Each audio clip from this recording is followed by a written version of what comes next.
नमस्कार आप सभी को।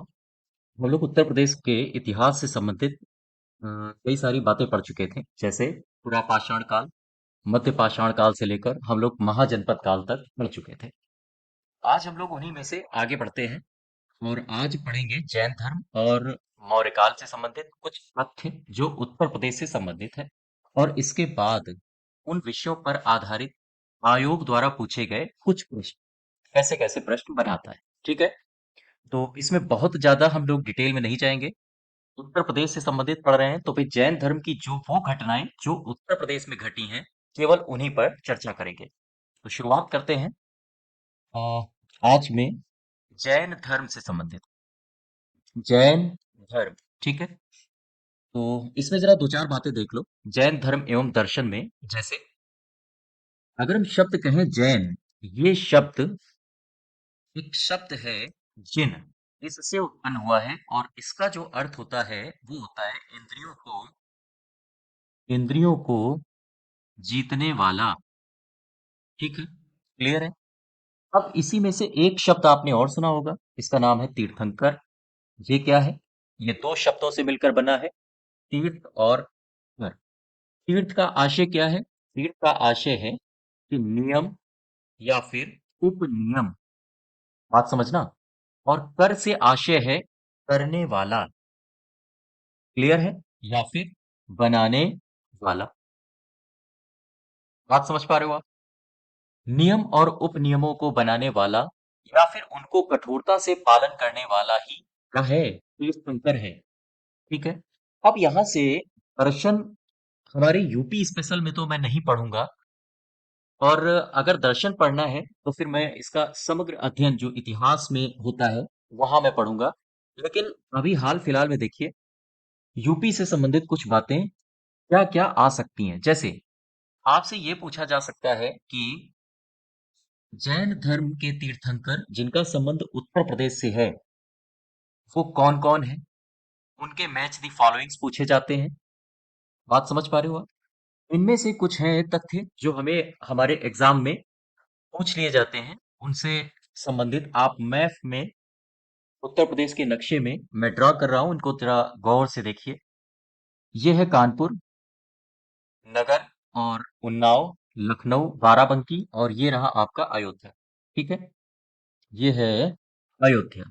अयोध्या में देखो कौन कौन से हैं जैन तीर्थंकर, इसमें जरा लिख लो यहां। जैन तीर्थंकर जो यूपी से संबंधित हैं। ठीक है, इसमें पहला देखो, पहले कौन है? इनका नाम है अनंतनाथ। दूसरे कौन है? अभिनंदन नाथ। तीसरे हैं अनंतनाथ, अभिनंदन नाथ, और तीसरे कौन है? इनका नाम है अजित नाथ। चौथे हैं सुमितनाथ। ठीक है, पांचवे कौन है? पांचवे हैं, इनका नाम है ऋषभ देव, ऋषभ देव। ठीक है। अच्छा, इनको याद करने के लिए मैंने ये लिखा असुरा।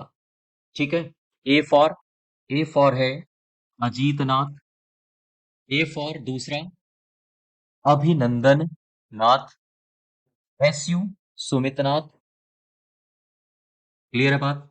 आर फॉर ऋषभ देव, ऋषभ देव, और ए फॉर है, इनका नाम है अनंत, हो गए नहीं हुए, अनंतनाथ। ठीक है, ये बातें आप ध्यान रखोगे। साथ ही साथ और भी कई सारे जैन तीर्थंकर हैं जो यूपी से संबंधित है। जैसे आइए जरा देख लेते हैं। ये है वाराणसी, वाराणसी। ठीक, यहां से दो जैन तीर्थंकर निकल के आते हैं, एक तो है पार्श्वनाथ और दूसरे हैं सुपार्श्वनाथ।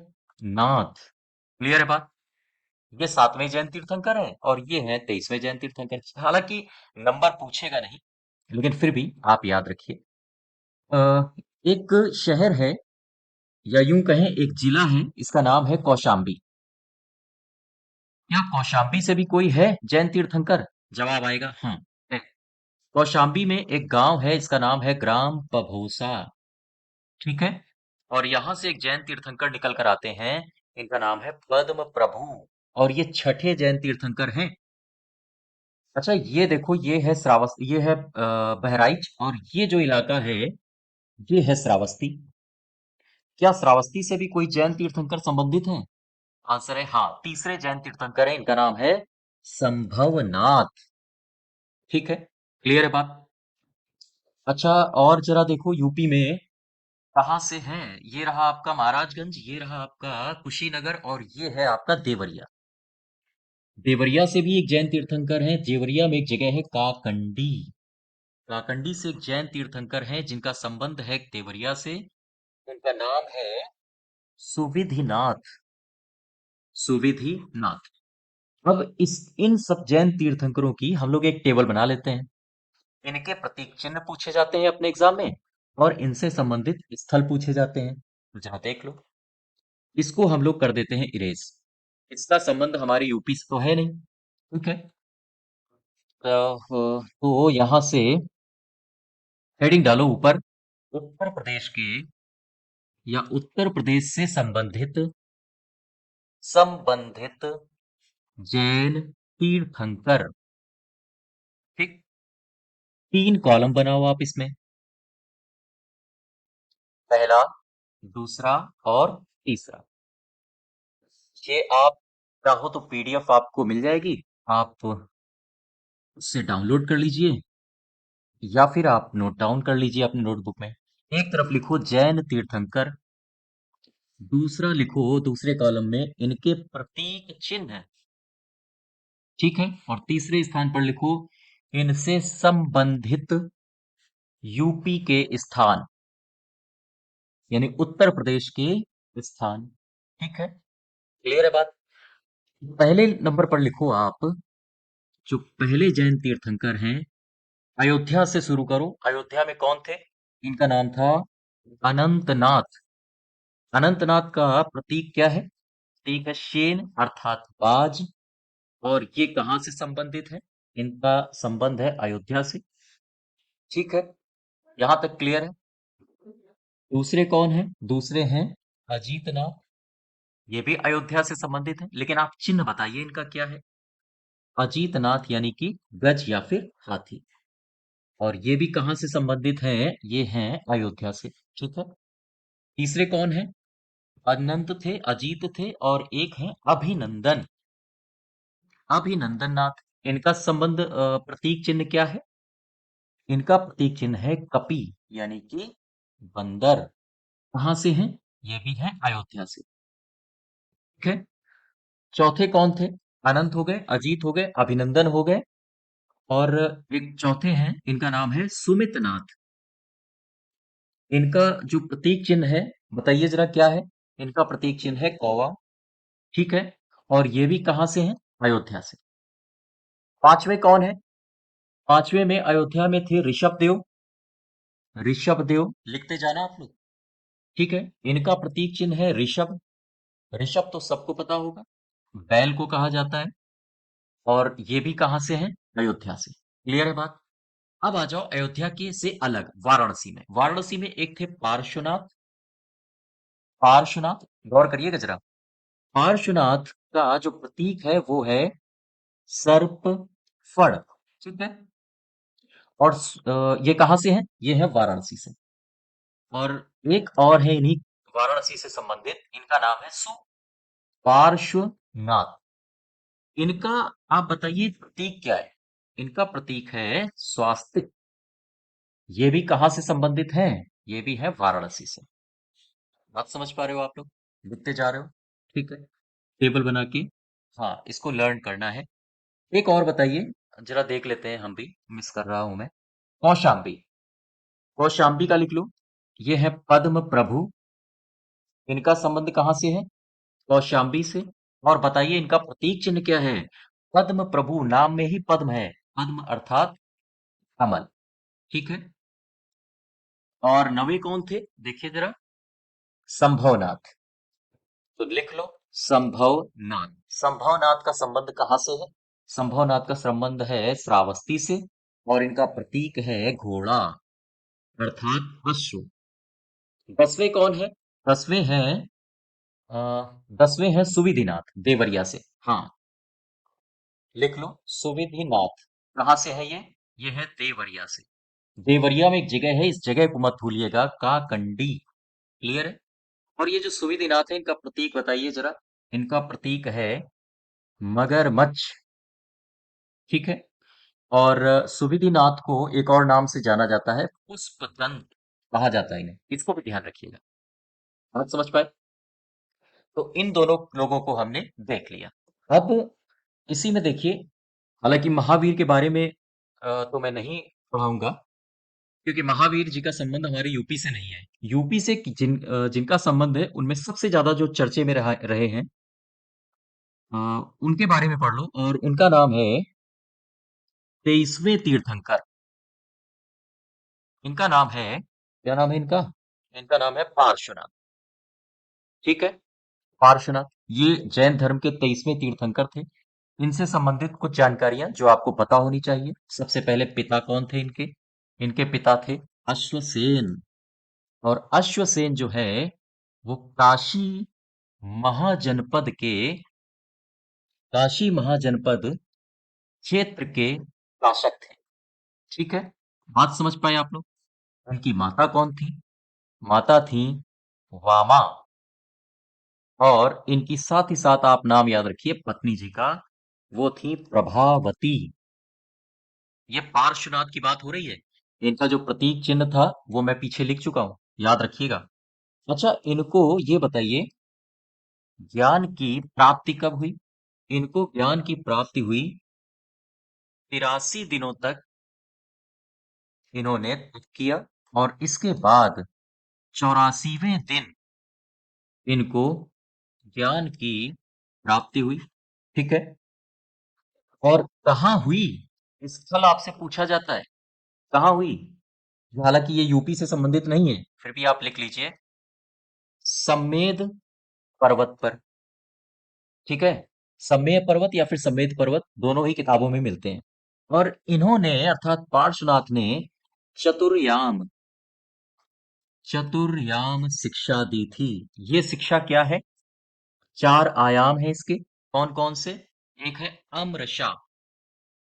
मृषा मतलब झूठ, और आ लगा दिया तो झूठ ना हो, अर्थात सत्य, असत्य का त्याग, या फिर सत्य को ग्रहण करना। दूसरी इनकी शिक्षा कौन थी? वो थी अहिंसा। हिंसा नहीं, अहिंसा को बल दीजिए। तीसरी थी अचौर्य। अचौर्य, अचौर्य बोले तो, हाँ, हस्ते, अर्थात चोरी न करना। और इनकी जो चौथी शिक्षा थी, वो थी अपरिग्रह। अपरिग्रह। ठीक है। अर्थात अपरिग्रह का आशय होता है आवश्यकता से अधिक धन संचय न करना। ये इन्होंने 4 शिक्षाएं दी। और इन्हीं शिक्षाओं में जो 5वीं शिक्षा है, ब्रह्मचर्य, ये जोड़ी थी महावीर जी ने। ठीक है। अच्छा, पार्श्वनाथ जो कि काशी से हैं, काशी से संबंधित इनके पिता थे। इनसे एक दो बातें और देख लो, जो हमारे एग्जाम में पूछी जाती हैं। इनके कई सारे नाम मिलते हैं। एक इनका नाम मिलता है किताबों में, वो है पुरुषादनियम। तो आपसे पूछा जाए कि किस जैन तीर्थंकर को पुरुषादनियम भी कहा जाता है? यही है पार्श्वनाथ। और इनका एक नाम और है निग्रंथ। ठीक है। निग्रंथ, अर्थात बंधन रहित। बंधन रहित। हालांकि जैन तीर्थंकर जितने भी हैं, सबको निग्रंथ कहा जाता है। ठीक है। लेकिन इनको फोकस करिएगा, तो ये सारी बातें आपको पार्श्वनाथ जी से याद रखनी है, क्योंकि ये यूपी से संबंधित है। ठीक है। तो हमने क्या क्या देखा? उत्तर प्रदेश से संबंधित जैन तीर्थंकर, उनके चिन्ह, वो कहाँ से उत्तर प्रदेश में बिलोंग करते हैं, साथ ही साथ उसको हमने पूरा मैप में देखा, कौन से हैं तीर्थंकर, वो किस जिले से संबंधित हैं। ठीक है। और फिर मैंने देखा पार्श्वनाथ के बारे में, जो कि जैन धर्म के 23वें तीर्थंकर हैं, जिनका संबंध उत्तर प्रदेश से है। अच्छा, महावीर स्वामी ने अपने जो सबसे ज्यादा उपदेश दिए थे, वो प्राकृत भाषा में दिए थे। और महावीर स्वामी के जो सबसे ज्यादा अनुयायी है ना, वो उत्तर प्रदेश में ही है। मौर्य काल में अगर हम देखें तो मथुरा एक बड़ा जैन धर्म का केंद्र था। तो मथुरा जो केंद्र है, वो मौर्य काल के समय एक बड़ा केंद्र था किसका? हाँ, जैन धर्म का। क्लियर है? तो दूसरा हमारा टॉपिक क्या है? दूसरा है मौर्यकाल। तो जरा मौर्यकाल में देख लेते हैं कुछ बातें जो हमारे उत्तर प्रदेश से संबंधित हैं। हालांकि मौर्यकाल अपने आप में बहुत बड़ा टॉपिक है, और अभी फिलहाल मैं उत्तर प्रदेश को फोकस कर रहा हूँ। तो फिर इसको इसमें उत्तर प्रदेश से संबंधित कौन कौन से तथ्य हैं जो हमारे एग्जाम में आ सकते हैं। जैसे अगर हम मौर्य काल की ही बात करें तो इसकी जो समय काल है वो 324 से लगभग 184 बीसी के आसपास का माना जाता है। हालांकि विवाद रहे हैं क्योंकि इसके बहुत सटीक प्रमाण मिलते नहीं हैं, तो भिन्न भिन्न किताबों में भिन्न भिन्न समय दिए गए हैं। लेकिन मौर्य काल के बारे में एक बात तय है, ये एक विस्तृत विस्तृत साम्राज्य था, एक सुसंगठित साम्राज्य था। यहाँ की राजनीतिक व्यवस्था काफी सुदृढ़ थी। आचार्य चाणक्य के बारे में नाम सुना होगा, वो इसी काल से संबंधित है। यहाँ गणतंत्रात्मक व्यवस्था तो नहीं थी, लेकिन राजतंत्रात्मक व्यवस्था थी। राजा होते थे चंद्रगुप्त मौर्य, बिंबिसार, अ, बिंदुसार, अशोक, है ना, इस तरह के राजा। और ये जो मौर्य काल है वो अहिंसा और विश्व शांति का संदेश भी देता है। विश्व शांति का संदेश कैसे देता है? एक समय वो था जब अशोक ने नरसंहार कर दिया था और इसके बाद अस्त्र त्याग दिए और कहा कि भाई ठीक है, हो गया, अब हिंसा नहीं होगी। तो कहीं ना कहीं एक मौर्य काल एक विश्व शांति की तरफ भी इंगित करता है। और चंद्रगुप्त मौर्य इसके संस्थापक थे, और इनकी पत्नी भी आपने पढ़ा होगा अगर, तो हेलेना। 4 प्रांत इनको दहेज में मिले थे, काबुल, कांधार, हेरात और बलूचिस्तान। हालांकि आजकल नहीं मिलते हैं, आप लोग लालसा मत जगाइए कि प्रांत मिलेंगे आपको। तो आगे देखिए, तो इसमें हम सीधे सीधे आते हैं अपने उत्तर प्रदेश से संबंधित। उत्तर प्रदेश में मौर्य काल में कौन कौन सी बातें हैं जो हमारे एग्जाम में पूछी जा सकती हैं। जैसे अशोक ने बहुत सारे शिलालेख, स्तंभ लेख का निर्माण कराया। इसमें से कौन कौन है जो उत्तर प्रदेश में हाँ पाए गए हैं? लिख लो जरा, बड़ा सा लिखो, मौर्य काल उत्तर प्रदेश के उत्तर प्रदेश के संदर्भ में। ठीक है, लिखिए। आप चाहो तो लिख लो या फिर पीडीएफ डाउनलोड कर लेना टेलीग्राम में जाके। तो मौर्य काल उत्तर प्रदेश के संबंध में जरा इसमें देखते हैं। एक ये जगह है, इसका नाम है मिर्जापुर। मिर्जापुर मिर्जापुर में एक अभिलेख पाया गया है, इसका नाम है अहरौरा। अहरौरा अभिलेख, ठीक है, लघु शिलालेख है ये। और ये रहा आपका सहारनपुर। तो सहारनपुर में भी कोई शिलालेख है, कोई अभिलेख है? हाँ है, सहारनपुर में है। इसका नाम है टोपरा। टोपरा का स्तंभ लेख। लिखते रहिएगा हमारे साथ साथ। ये रहा मुजफ्फरनगर और ये रहा मेरठ। क्या मेरठ में भी कोई रहा है? हाँ रहा है। दरअसल सहारनपुर का अब सहारनपुर में नहीं है, ये पहले था, वहां गया है, अभी देखते हैं। मेरठ में कोई है या कोई था? हाँ कोई था। कौन था स्तंभ लेख? तो यहाँ पर आप सीधे सीधे लिख लो, मेरठ का स्तंभ लेख। ठीक है, ये मेरठ में था, अपने यूपी में ही। साथ ही साथ वाराणसी कहाँ है? ये रही आपकी वाराणसी। और यहाँ पर सारनाथ, ये है वाराणसी। वाराणसी में ही है सारनाथ का लघु स्तंभ लेख। ठीक है। ने भारत सरकार ने जो राष्ट्रीय चिन्ह, राजकीय चिन्ह लिया है, वो कहाँ से लिया? यहीं से। और एक जगह है कौशाम्बी, ये रहा आपका कौशाम्बी। ठीक है, कौशाम्बी में क्या है? कौशाम्बी का लघु लघु स्तंभ लेख, ये कहाँ है? कौशाम्बी में। ठीक है, कितने हो गए? 1 2 3 4 5। अब जरा इनके बारे में डिटेल से देख लो। डिटेल से देखिए, सबसे पहले लिखो मेरठ का स्तंभ लेख। मेरठ का स्तंभ लेख, ठीक। इसमें लिखिए, ये पहले कहाँ था? ये पहले था मेरठ। आज कहाँ है? आज है ये दिल्ली में, दिल्ली में। कौन ले गया? ये बंदा था एफएसटी, यानी कि फिरोज शाह तुगलक। ठीक है, ये बंदा ले गया मेरठ से लेके दिल्ली। एक और मैंने पढ़ा था सहारनपुर में, इसका नाम है टोपरा। टोपरा का स्तंभ लेख ठीक है। ये कहाँ है? ये स्तंभ लेख था पहले सहारनपुर में। आज कहाँ है? आज ही है दिल्ली में। कौन ले गया? तो इसका भी आंसर होगा एफएसटी, फिरोज शाह। फिरोज शाह तुगलक ले गया। ठीक है, कोई बात नहीं। अच्छा, ये जो स्तंभ लेख है इसको अन्य नाम भी दिए गए हैं। दरअसल इसे कहा जाता है मीनार ए, गलत लिख गया क्या? चलिए, इसको कहा जाता है मीनार ए जरीन। जरीन का अर्थ होता है सोने जैसा, अर्थात इसे स्वर्ण स्तंभ भी कहा जाता है। बात समझ पा रहे हो आप? क्लियर है? ठीक है। अच्छा, ये टोपरा का जो स्तंभ लेख है इसमें अशोक के जो 7 लेख थे, वो 7 के सातों लेख इसमें उत्कीर्ण है। ठीक है। अन्य आप स्तंभों के पास जाओगे, उनको देखोगे तो उनमें केवल और केवल 6 लेख ही लिखे हैं। इसमें सातों लेख लिखे हैं।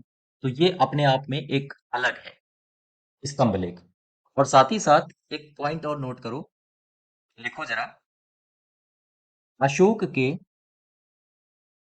अशोक के मेरठ और टोपरा लेख का जिक्र अशोक के मेरठ और टोपरा लेख का जिक्र शम्स ए सिराज, ये बंदा है शम्स ए सिराज अफीफ। नाम बड़े अजीब हैं इसके, बड़े मुश्किल से याद होते हैं। शम्स ए सिराज अफीफ ने अपनी कृति, इसकी एक कृति है अपनी कृति, इसका कृति का नाम है, देखिए, फिरोज शाही के नाम से है। हाँ, तारीख ए फिरोज शाही, तारीख ए फिरोज शाही में किया है। एक बात ध्यान रखिए, अशोक का जो मेरठ अभिलेख है और टोपरा अभिलेख है, इसका जिक्र किया है शम्स ए सिराज अफीफ ने अपनी कृति तारीख ए फिरोज शाही में। क्लियर है बात? और जो ये टोपरा का अभिलेख है, यहाँ पर चौहान शासक एक हुए हैं विग्रहराज चतुर्थ, इनके भी यहाँ पर 3 लेख उत्कीर्ण हैं। याद रखिएगा। ठीक है, आप चाहो तो पॉज करके लिख लेना, अदरवाइज हालांकि इतना इंपॉर्टेंट नहीं है। अगला कौन सा था? अगला था सारनाथ का लघु स्तंभ लेख। सारनाथ का लघु स्तंभ लेख। ठीक है, कहाँ है ये? ये है वाराणसी में। क्लियर है बात? और इसमें खास बात यह है कि अशोक ने, जो बुद्ध धम्म संघ था, अशोक ने अपने महामात्रों से कहा था इस संघ में संघ भेद बिल्कुल भी बर्दाश्त नहीं किया जाएगा। तो आप चाहो तो इसको लिख लो, ये क्वेश्चन पूछा जाता है। किस अभिलेख में अशोक ने महामात्रों को संघ भेद संघ भेद रोकने का आदेश दिया था? ठीक है, तो ये वही है सारनाथ। और इसके बारे में आपको एक बात तो गंभीरता से पता ही होनी चाहिए कि भारत का जो राजकीय राष्ट्रीय चिन्ह है, चिन्ह, ठीक है, जो जिसमें 4 शेर हैं जो 3 दृष्टिगत होते हैं, एक नहीं दिखता है, एक पीछे की तरफ है, वो भी कहाँ से लिया गया है? वो भी सारनाथ से लिया गया है। ठीक है, एक और लिख लो जरा। इसका नाम है कौशाम्बी। ये वाला देखो, ये कौशाम्बी का लघु स्तंभ लेख, इसके बारे में, इसके बारे में हमारे कुछ एग्जाम में प्रश्न बनता है। कौशाम्बी का लघु स्तंभ लेख। ठीक है, कौशाम्बी का लघु स्तंभ लेख, इसके बारे में जानकारी ये है कि जो अशोक की रानी थी, शायद आपको नाम पता हो, करवाकी। ठीक है, तो अशोक की रानी रानी करुआकी के द्वारा दान दिए जाने का उल्लेख मिलता है। क्लियर है बात? ये बात आप ध्यान रखिएगा, कौन सा ऐसा स्तंभ लेख है जहां पर अशोक की रानी के द्वारा दान दिए जाने का वर्णन मिलता है? वो यही है। अच्छा, ये कौशाम्बी अभिलेख पहले था कहाँ? ये था कौशाम्बी में। ठीक है, अब कहाँ है? अब है इलाहाबाद, यानी कि प्रयागराज। कौन लाया इसको कौशाम्बी से प्रयागराज? तो ये जनाब हैं अकबर। हाँ, इनके पास काम धाम तो था नहीं, बस यही किया करते थे, स्तंभ लेख को इधर ले जाओ उधर ले जाओ। चलिए, हालांकि काम धाम था। हाँ, पूरे साम्राज्य को संभालते थे। और क्या बचा है जरा देखिए, कहाँ गया हमारा मैप? ये रहा मैप, ये तो उसका है। हाँ, इसमें देखो, यहाँ से दो तीन बातें और देखो जरा। ये है आपका बहराइच, ये रहा श्रावस्ती, और ये रहा आपका क्या नाम है इसका, बलरामपुर, और ये रहा सिद्धार्थनगर, और ये है आपका महाराजगंज। महाराजगंज से एक बात है जो मौर्य काल से संबंधित है, लिखो जरा, महाराजगंज। ठीक है, महाराजगंज में लिखो, यहाँ पर एक जगह है, परसा दयाराम। परसा दयाराम, ये एक पुरातात्विक साक्ष्य है जो कि महाराजगंज में है, और यहाँ से मौर्य काल से संबंधित जानकारी मिली है। आप इसमें केवल इतना लिख लो, यहाँ से मौर्यकालीन साक्ष्य मिले। ठीक है, आपसे ये पूछ सकता है कि मौर्यकालीन साक्ष्य मिले हैं दयाराम परसा से, ये उत्तर प्रदेश के किस जिले में है? तो महाराजगंज। अच्छा, ये रहा आपका गोरखपुर, तो यहां से भी एक बात देख लो, गोरखपुर में एक ताम्र लेख है जिसको कहते हैं सोह गौरा। याद रखिएगा, सोह गौरा। सोह गौरा ताम्र अभिलेख। ठीक है, सोह गौरा ताम्र अभिलेख, इसके बारे में क्या चर्चे हैं? दरअसल यह राप्ती नदी के किनारे है, और क्या है, और यह लिखा है ब्राह्मी लिपि में, इसको ब्राह्मी लिपि में लिखा गया है। साथ ही साथ इसकी भाषा कैसी है? भाषा है प्राकृत। और और क्या है इसमें सोगौरा में? हाँ, सोगौरा से एक बात याद रखो, इसको इंपॉर्टेंट बना के लिख लो, अकाल के समय, अकाल के समय जनता के उपयोग के लिए, उपयोग के लिए, ठीक है, जनता के उपयोग के लिए अन्न के, अन्न के तीन भंडार कह लो या कोष्ठागार कह लो, ज्यादा सही रहेगा, कोष्ठागार बनाने का वर्णन मिलता है। फिर से समझो, सो गौरा ताम्र अभिलेख कहाँ से मिला है? गोरखपुर से।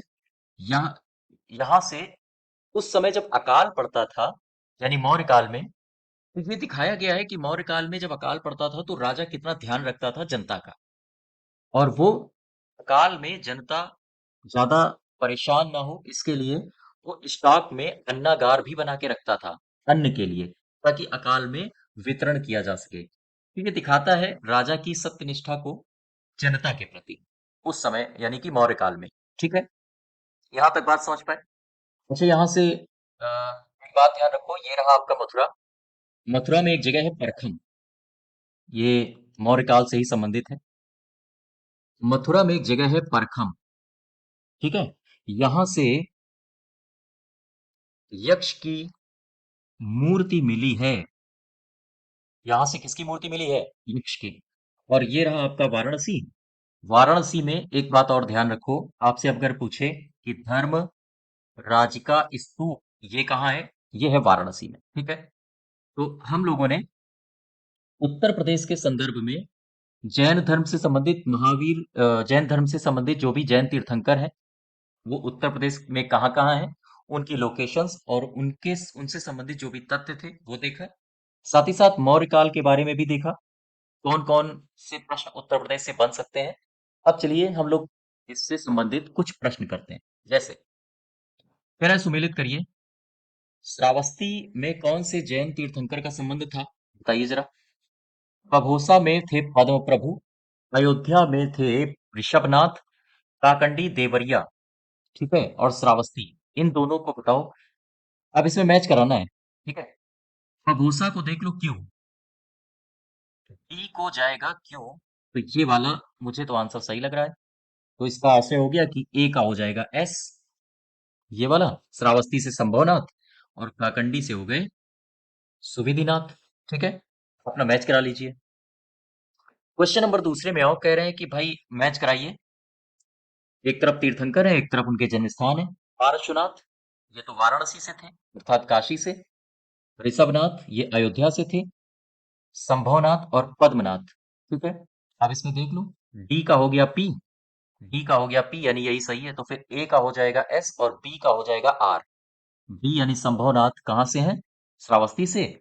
और पद्मनाथ हैं कौशाम्बी से। ठीक है, हो गया। तो ऐसे भी प्रश्न आते हैं, देखिए ये प्रश्न आया है पीछे वाला आरओ यारो 2021 में, आगे वाला 2006 में आया है।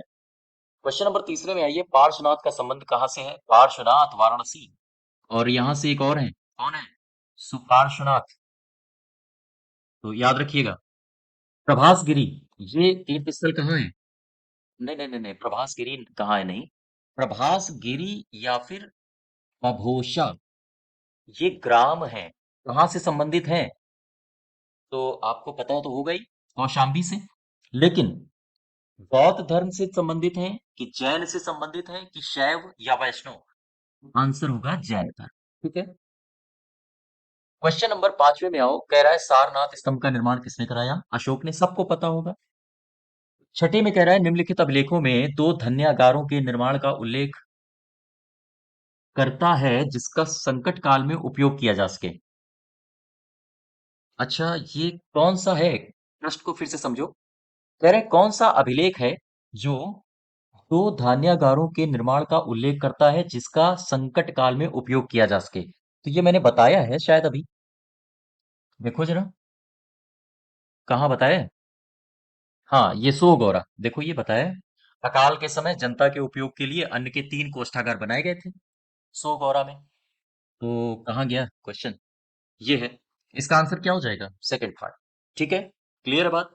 तो आज यहीं तक रखते हैं। ये उत्तर प्रदेश से संबंधित हमने मौर्यकाल और साथ ही साथ जैन धर्म के बारे में वो तथ्य पढ़े हैं जो उत्तर प्रदेश से संबंधित है। ठीक है, तो आज यहीं तक रखते हैं। और चैनल को सब्सक्राइब करिएगा, इसकी लिंक आपको, पीडीएफ की लिंक आपको टेलीग्राम चैनल पे मिल जाएगी। धन्यवाद।